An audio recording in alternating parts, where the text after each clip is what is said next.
Brought to you by American Pistachios. Snack like a champion.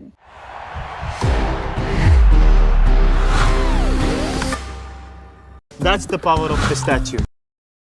आज हम आपको पाकिस्तान की ऐसी यूनिवर्सिटी की कहानी सुनाएंगे जहां से मुल्ला उमर समेत तालिबान के कई बड़े नेताओं ने पढ़ाई की।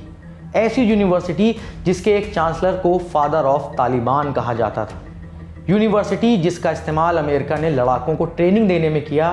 वो यूनिवर्सिटी जहां आतंकी संगठन के लोगों का आना जाना इतना था कि उसे यूनिवर्सिटी ऑफ जिहाद के नाम से ही जाना जाने लगा।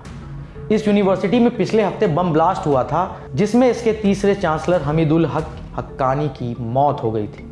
इसलिए एक बार फिर ये यूनिवर्सिटी सुर्खियों में आ गई है। हम बात कर रहे हैं दारुल उलूम हक्कानी की। तो आइए जानते हैं इसका इतिहास।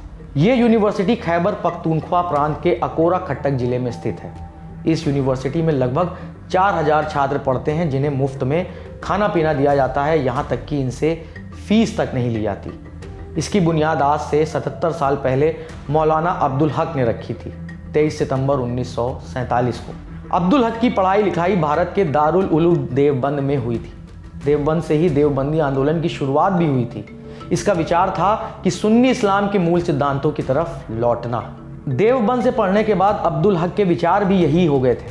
इसलिए भारत के बंटवारे के बाद उन्होंने इसी विचार को संजोकर दारुल उलूम हक्कानी की शुरुआत पाकिस्तान में की। देवबंद वैसे ही प्रसिद्ध था, लेकिन समय के साथ दारुल उलूम हक्कानी की भी चर्चा दुनिया भर में होने लगी।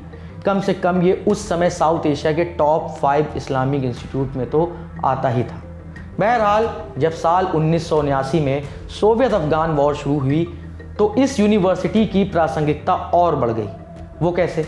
वो ऐसे कि दारुल उलूम हक्कानी की इस जंग में अफगान मुजाहिदीनों का फुल सपोर्ट कर रही थी। उसकी तरफ से सोवियत यूनियन के खिलाफ फतवे निकाले गए। दुनिया भर के मुसलमानों से जंग लड़ने की अपील की गई।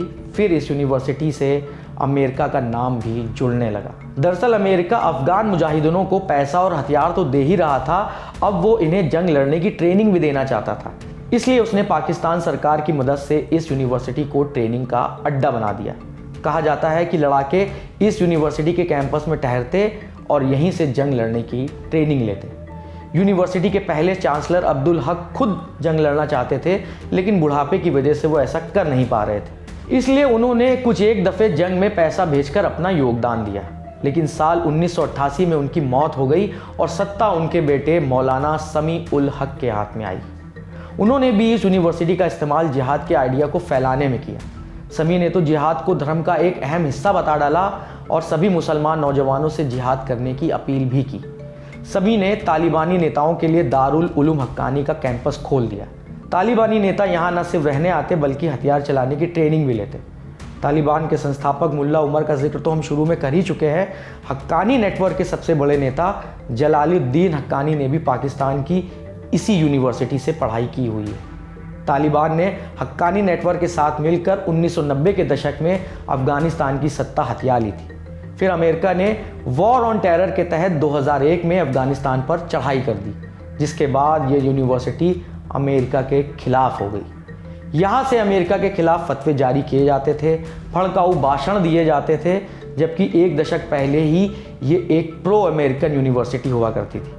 अब समय का पहिया और आगे बढ़ता है।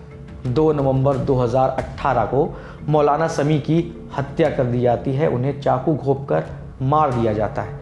इसके बाद सत्ता आती है उनके बेटे मौलाना हमीदुल हक हक्कानी के पास। इन्हीं के पास इस यूनिवर्सिटी की सत्ता थी और इन्हें ही पिछले हफ्ते बम धमाके में उड़ा दिया गया। अब तक किसी भी समूह ने इस हमले की जिम्मेदारी नहीं ली है। इस मामले में जो भी अपडेट होगा वो हम आप तक पहुंचाते रहेंगे। इस खबर की रिसर्च और स्क्रिप्टिंग की है हमारे साथी साजिद ने। कैमरे के पीछे हैं शुभम, मैं हूं नीरज और आप देखते रहिए दी लल्लन टॉप।